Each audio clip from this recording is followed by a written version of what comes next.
നമ്മുടെ ഇന്നത്തെ മീൻ വിശേഷം കണ്ടാലോ? അപ്പോൾ നമുക്കിനി ഒന്ന് വെട്ടി വൃത്തിയാക്കി കൊണ്ടുവരാം. കുറച്ചധികം സമയം എടുക്കും ഗൈസ്, ഇത്രയും വെട്ടിയെടുക്കണ്ടായോ. അപ്പോൾ നമ്മുടെ മീനൊക്കെ വെട്ടി വൃത്തിയാക്കിക്കൊണ്ട് വന്നു. നമ്മളാദ്യം എടുത്ത് കുറച്ച് ഉണക്കാനായിട്ട് മാറ്റി വെച്ചു.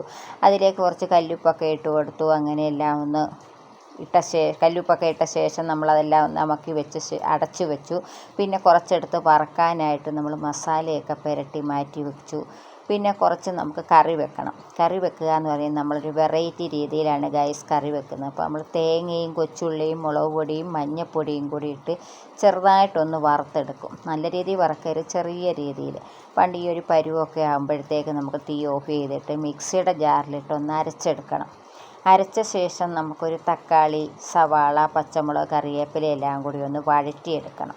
അപ്പോൾ ആദ്യം തന്നെ നമ്മൾ ഇച്ചിരി എണ്ണ അടപ്പത്ത് വെച്ചിട്ട് ഉലുവയിട്ട് അതൊന്ന് താളിച്ച ശേഷം നമ്മളിതുകൂടി ഇട്ടൊന്ന് വഴറ്റിയ ശേഷം നമ്മുടെ അരപ്പ് കൂടി അതിലൊഴിച്ച് നല്ലതുപോലെ തിളയാകുമ്പോഴത്തേക്ക് നമുക്ക് ഉപ്പിട്ട് കൊടുക്കണം. പിന്നെ പുളി ഇട്ട് കൊടുക്കണം.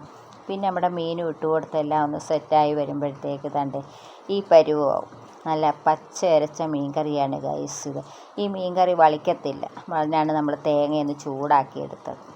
പിന്നെ നമ്മുടെ ബാക്കി വന്ന മീനൊന്ന് വറക്കാൻ പോവുകയാണ്. മീനെല്ലാം മസാലയൊക്കെ പിടിച്ചിരിക്കുകയാണ്. അപ്പോൾ ഇതുകൂടി ഒന്ന് വറുത്തെടുക്കണം. വറുത്ത ശേഷം നമുക്കിനി ചോറ് കഴിക്കണം ഗൈസ്. അപ്പോൾ ഇന്നത്തേക്ക് ഇത്രയേ ഉള്ളൂ. Okay, bye bye, Tata.